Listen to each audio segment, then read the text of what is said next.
Welcome to The Fix.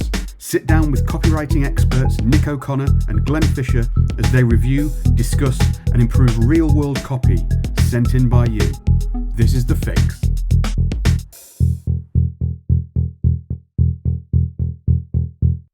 Hello and welcome to another episode of The Fix. My name is Nick O'Connor and with me today, fizzing like a badly corked bottle of champagne, Glenn Fisher. Glenn, have you got some copy for me? Wow, that was to make more of a fizzing sound than it did. I have got you some copy. Would you like me to read it out for you? Yeah, I'd like you to read it aloud and then I'm going to review it. Look, I can drink one of my many drinks. I've got two drinks. I'm going to have a sip of one drink. Yeah, you get stuck into that, mate. That's good. Right. Someone should have done that before we started, but not me. Many would think that. Subject line: Nathaniel Rothschild is right. See why. Dear reader, Nathaniel Rothschild is a legendary financier, globally known for his business acumen and involvement in various high-profile projects and ventures. Taking his words for granted is simply directing a stray bullet to your leg. Just in a moment, I will tell you why he is 101% right. History has it that any time there is an economic crisis, the majority of investors start selling out their stocks at a devalued rate out of fear and panic. But some highly respected investors like myself, Robert Kiyosaki, Doug Casey, and a few others buy the most stocks at this time. And here is why we confidently buy when others are selling at a devalued rate. We took the words of Nathaniel Rothschild to heart. Quote, buy when there is blood in the street. Blood in the street translates to during economic and financial crises when the stock market appears to be unfavorable to many. Every time we put these words into action, it worked. And this is how I got to know that Nathaniel Rothschild is right. I'm going to stop it there because I think there's already quite a lot to go on. This is an email for presumably linking to a financial sales promotion in the typical direct response style. Nick O'Connor, it's one of your areas of expertise. What are your thoughts? The Rothschilds. Imagine that. Imagine I was secretly a Rothschild expert. No, I'm not.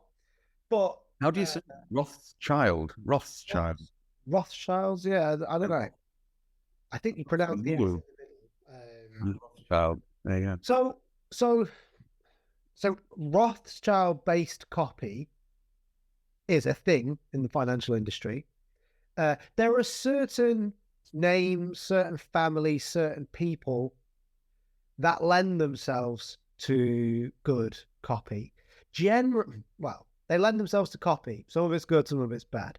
Rothschilds are one, but you have, today you have like Bill Gates, you have Edison in the past, Nikola Tesla, Musk, Rockefeller, Elon Musk is everywhere. Yeah, there are certain people who are almost, I would describe them as ciphers or symbols of something bigger.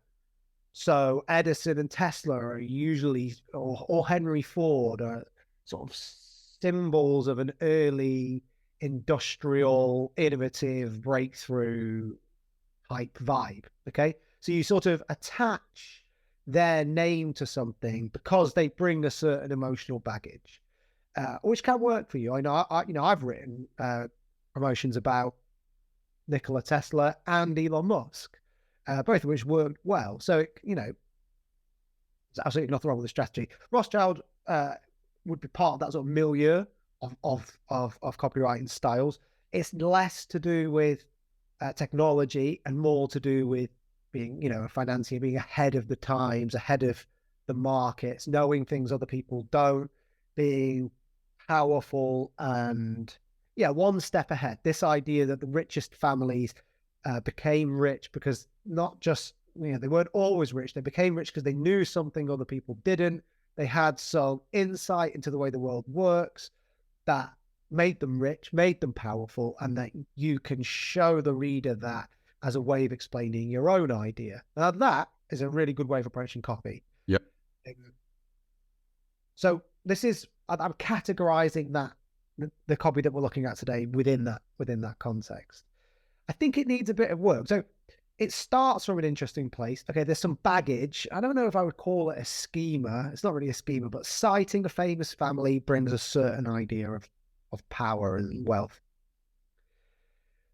Where I think this copy needs developing is, we talk about showing and not telling, trying to point to things that sort of lead the reader to reach the conclusion that we want them to, rather than telling them what to think and being too direct in things. And I think that that's where this copy needs work. So you've probably heard that phrase, show, don't tell, before. But it's actually Gemma, often, whenever I cite show, don't tell, she always sort of rolls her eyes and says, that doesn't really mean anything. But this is a great example. We can tease this out. So let's just take that first line. Nathaniel Rothschild is a legendary financier, globally known for his business acumen and involvement in various high-profile projects and ventures. By the way, if you're listening to this and you can't see the copy, for some reason that's on 2 lines with no capitalization on the second sentence, just going to make a side point. Bad grammar is going to get you absolutely nowhere. I don't know why people would choose to write grammatically incorrect copy. As in, like, why not capitalize the start of a sentence? That doesn't increase response, and it doesn't increase your... Yeah, I don't know if this might be a language barrier thing to some extent, but if it's that, I'd still put it down to rhythm. The rhythm in copy, it's a thing that I'm obsessed with. Doing ellipses and then going on to stuff, just be aware of it. Well, I think we have a general standing rule at the Fix that if something is a lost in translation issue, we park it, because I am in awe in general of people who are writing copy in their second language or third language or whatever. So we're not here to make judgments on that level. However, on the chance that it's a technique, there's a lot of bullshit out there in the copywriting world, and it's the sort of thing you hear. Put spelling mistakes into your copy. Don't have a capital letter at the start of your sentence. That's not how people... This will increase your response. It will not increase your response. It's bollocks, okay? That's the English way of saying bullshit. It's not true. yeah, the translation. It's not true. And if you're pitching cold to a publisher, it is not going to impress them, okay? Most publishers now in the financial space are interested in authority, credibility, trustworthiness, as all the good ones have always been. And frankly, if you can't spell things properly or capitalize sentences properly, then why should somebody trust you to give them financial advice or information on the financial world? It's just nonsense. So that's just on the off chance that that's been done as a deliberate ploy. I would just kill it, write properly. Doesn't mean you have to write exactly grammatically correct. You want to write how you talk, or write how you would write to a friend or whatever. But I wouldn't write, if I wrote to you, if you wrote me an email like that, I'd be like, why can't you capitalize your sentences? Anyway, so that was a segue. That was a tangent. Back to show, don't tell. Nathaniel Rothschild is a legendary financier, globally known for his business acumen and involvement in various high-profile projects and ventures. That is telling, isn't it? Just telling me something about Nathaniel Rothschild. Okay, that's fine. It's not the most exciting way of doing things. It doesn't really stimulate me emotionally or intellectually, because I'm just being told a fact. The way I try to teach copywriters to show and not tell is, imagine, take your finger. Imagine you can only point at things. That's all you can do. You can only point at other things. It could be a headline, it could be a graph, it could be a picture of something. And that's all you can do to tell your story. You're not allowed to provide any extra context. What are you going to point at? What things could you show me that might tell me your story? So you might, for instance, say for the Rothschilds, if I was going to really push my metaphor too far, you could point at Nathaniel Rothschild in the growing up in the ghettos of Frankfurt, which I think is where the family came from. There, that you could then point to I don't know, him in a banking house, then him in a chateau, then him in 10 chateaus or whatever. And then him pointing back at you. Yeah. Okay, that I'm stretching it too far, but like you could. No, you make a good point. They would tell you a story, right? Okay, now we can obviously add words in, but if we wanted to show that in a slightly more interesting way, what would we point to show that Nathaniel Rothschild was a legendary financier? There are any number of ways we can do that. I mean, I can think of several off the top of my head. You know, I'm pretty sure. I think Nathaniel Rothschild is the guy who traded British bonds on the day of the Battle of Waterloo. He found out the result of the Battle of Waterloo before even the government in Downing Street knew the result, because he had his own ship and his own, I think it was pigeons or something like that. He got the information, got to him first. He actually went to Downing Street to give them the news, was told that nobody was there to see him, so he went straight to the stock market and made a ton of money. I mean, that was badly put. I think that's true. I think that's Nathaniel Rothschild. I may well be wrong, but let's just work on the assumption that I'm right. That story tells you more. Oh, sorry, I've used the wrong phrase. That story shows his legendary status as a financier, that he's always smarter and better informed than the government, and therefore I think he doubled his money on that trade, or doubled their net wealth. We can update your phrase. It can be show to tell, because that's ultimately what you're doing. You are right. Just tell people things. It's boring. It's not engaging. It's lecturing. It's all the thing. If you show people, if you paint pictures, if you use images in your copy, not images literally, as in you paint an image with your words. It's more engaging. It illustrates things, and it actually ends up telling people more than just telling them basic facts. That's really what you're talking about here. Yeah, you want to say things to your reader that result in the reader thinking, wow, he was a legend of finance and he's known globally for his acumen. Excuse me. That's the thought we want to go in. We don't just want to plonk it there in front of them, because it's not how our brains work. We want to reject information weirdly. It's a little bit like Inception, not to labor the point, but we want people to reach conclusions organically. We want to trust our customer and our prospect to come along for the ride with us and feel the way we want them to feel about things as a result of our work, rather than just telling them. It's like when somebody says, you're going to be really angry at this. You think, am I? Don't, I almost swore badly then. Don't tell me how to feel. You've got to bring me along. So, one way of leading, that opening line could be, I'm going to say it was the 14th of June. You'll have to look up when the Battle of Waterloo was. 14th of June, 1815. 9,000 men died at the Battle of Waterloo. At 10 Downing Street, okay, this is going to spill into bad copy now, but the Prime Minister, I don't know who it was, would have been Pitt the Younger, I guess, is on tenterhooks awaiting the battle, the fate of the battle that would decide the fate of Europe for a century to come. But while the government are in the dark, one man already knows what's happened. He stood outside 10 Downing Street. His name is Nathan Rothschild, and he's about to do something that will write his name into the history books of investing forever. Okay, so I'm getting a little bit closer. But that, one, is a bit more exciting, and two, it doesn't quite say what we're saying, but it leads me to that point. It brings me along with the story. Now, that's a way of showing. It's pointing to the Battle of Waterloo, pointing to William Pitt with his head in his hands, doesn't know what's going on, points to Rothschild outside, points to Rothschild on the stock exchange, and then points to him in a big fancy house. You know what I mean? Like, this is the story. I'm just going to point at these things, and you're going to come along for the ride with me. It's slightly longer, but it's far more compelling, and that's just on the first line. It's compelling. It's also engaging. That's really what you do. If you just tell someone something, they're not going to listen to you very well. And copy, you want a call to action at the end. You want to have a direct response to that copy. You need them to lean in. You need to be engaged with you.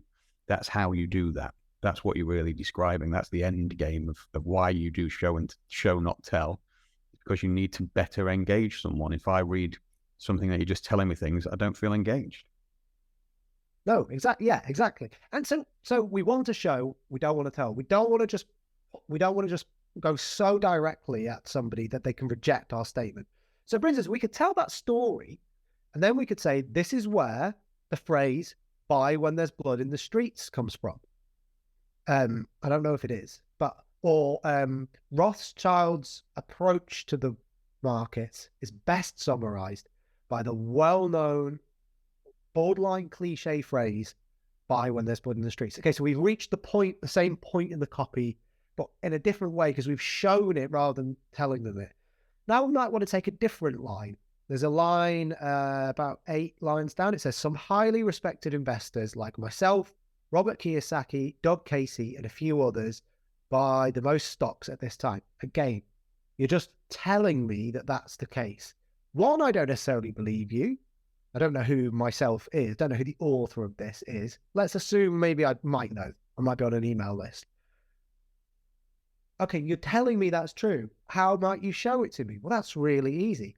This is the way I've built my own personal fortune, or I have taken my entire personal fortune is built on taking the same principles that Nathan Rothschild used 200 years ago and applying them to today's markets. Like the time I bought Microsoft when it was X, or like give a few examples. I bought it here. Everybody was saying, "Do not buy." There was blood in the street. That's our thing. I did what Nathan Rothschild would have did. I ignored the crowd and I bought. My friend Robert Kiyosaki, he did the same thing when he bought X. So we're not just saying I do this too, saying I've done this in these circumstances. Again, we want to point at those examples. So we can point at that trade. We can point at this trade. We can point at that trade. Then it's a very simple jump from there to say, the next trade, I'll share the next trade with you, or there's a situation developing right now that I think would have made the Rothschild family a fortune. But this time around, it's not them, but you that can see what I mean? So you can get that round to your reader. But it's that show, don't tell maxim, or show to tell. What can you point at to make me understand the point you just want to tell me? If there's nothing to point at, you either haven't done enough research, or you need to rethink how you're approaching the copy. Because if you can't point at anything to cite examples, to give a for instance, or to tell a story, chart, picture, whatever it might be, I'm just going to wag my finger around a lot while I'm talking. If you can't do that, you're not showing, are you? By definition. So everything you've shared there, Nick, is really, that's how you can get the best out of this piece of copy, I think. It's doing a famous person, Rothschild, and saying, they said this, you should do this kind of thing. It's a proven technique of going in, especially for like a lift note or a endorsement, an email copy, whatever you're saying, whatever phrase you use. It strikes me listening to you when you explain that you've taken that, you've isolated that idea and you've amplified that probably as far as you can with the available copy that's there. It strikes me when you say, if you can't point to those things, I feel like actually it feels here like the idea is missing. I feel like there isn't I feel like it might just be, and this is just, it's a challenge for the copywriter. It's a thought exercise to do, and I do it kindly. But what's the actual idea here? I feel as though there's something missing there.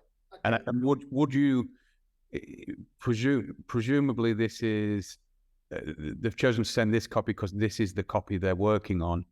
My gut feeling is I wouldn't advise this to be the first port of call for your first idea, your first email. You want to be, what is the actual idea? What are you going on to? What's the next thing after that?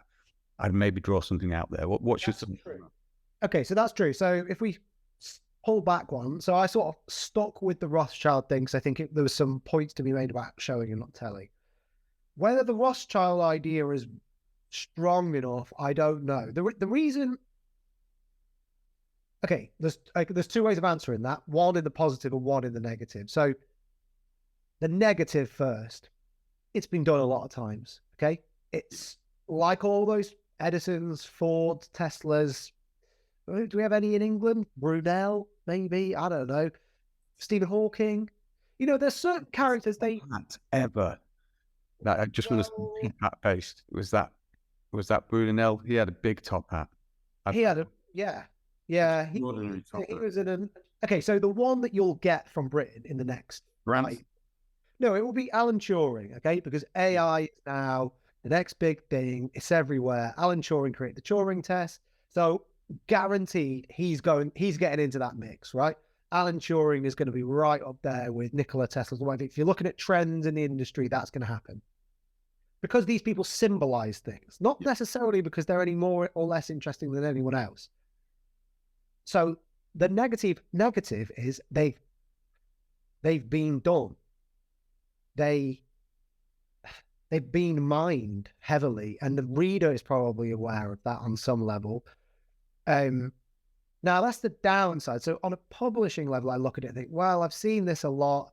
I've heard this phrase, buy when there's blood in the streets. That is a cliche. So are we building our big idea around something that is just so well known that it's now a well-worn cliche? Probably. Okay.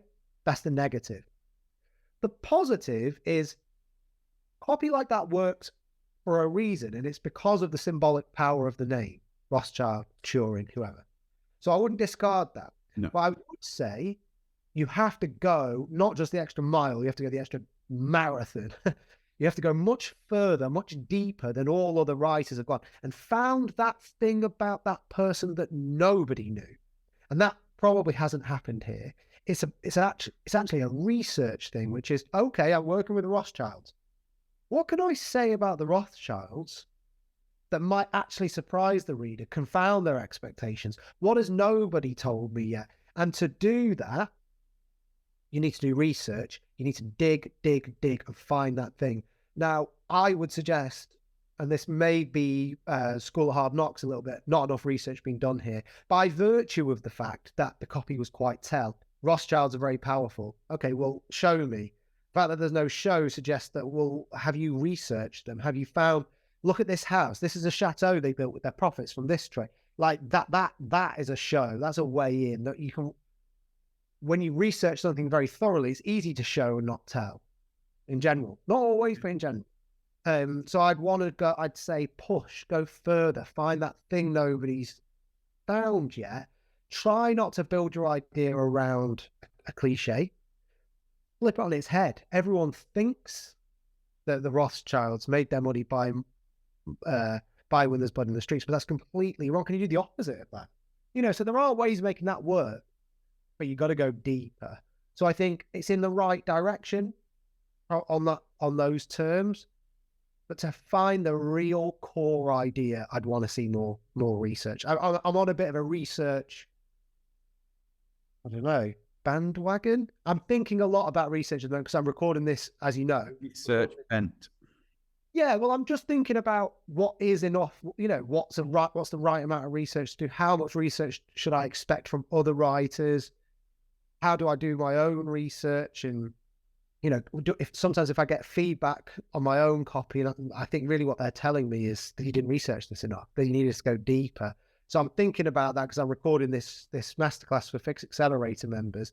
But I think I'm in that mindset anyway. Yeah, I think that's true. Push further. Yeah, you've got to dig until you. Well, it reminds me of the Mike Palmer thing of like becoming an expert, becoming equal with the expert, and then finding the thing they don't know. And it's you don't often have to go too far, kind of thing. But it's just digging along, going, what is this? Like, why is that an interesting thing? What is that? Just digging that a little bit deeper. And I think you've got to, if you want to stand out in a market, if you want to get a job, if you want to impress a publisher, if you want to make the copy work better than other pieces of copy, you've just got to go that extra mile. And if you're still kind of going, yeah, I kind of know this, yeah, it's a bit, it's like, yeah, I'm basing on stuff I already know, that's probably not far enough. I'm researching a project at the moment, and it's like, right, well, I know that, I don't know that. But, oh, I didn't know that. Oh, that's interesting. Does everybody know that? Or is that an actual thing? Like, can I go with the thing that maybe everybody knows, but is new to me? You confound it. Yeah.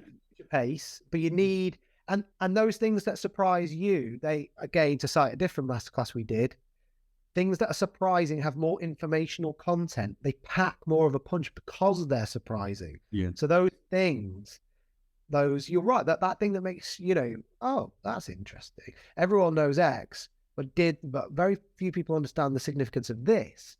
And then now we're in the realms of copy. And I wonder, can I give you an example actually that are just, this is very self-referential, but so one piece of copy that I wrote that was in that style, it was about Nikola Tesla. Okay. And I knew I wanted to write about him because I wanted to write about solar power. This is about getting off 10 years ago now. No, about 8 years ago. And I was researching him, and now he's been done to death, and even has been then. Everyone's watched, is it called The Prestige?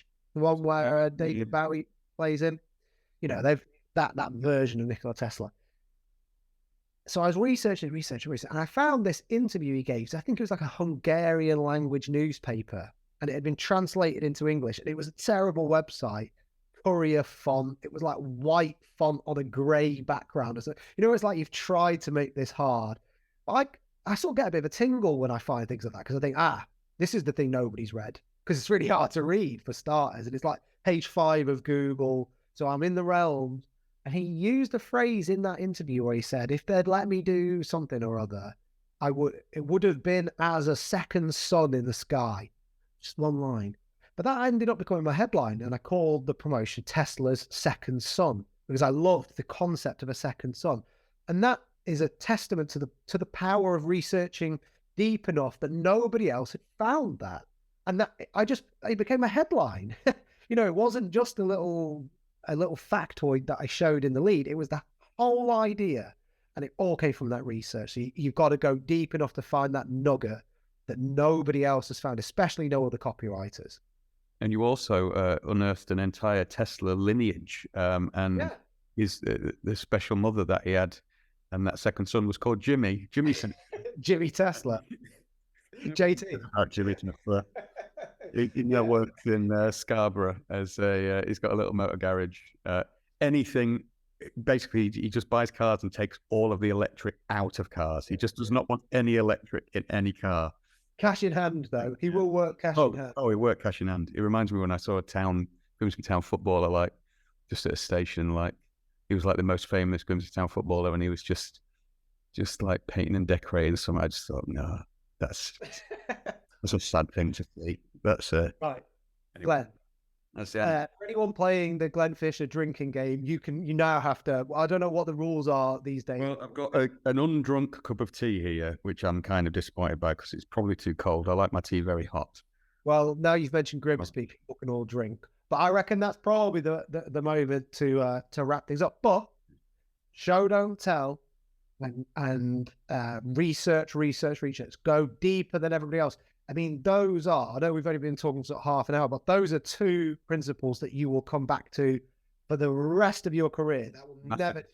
And I know you're doing like the masterclass on research, but it's just like, because I'm in the same breath at the moment, I was reading around AI and everything where you're trying to find like new things, but just little things when you do research, you've got to be open to ideas as well. And like, what is it? So give you an example. I came across the Amazon, I can't remember his name, sending out the company letter, and I was searching for AI in it, but he actually calls it machine learning.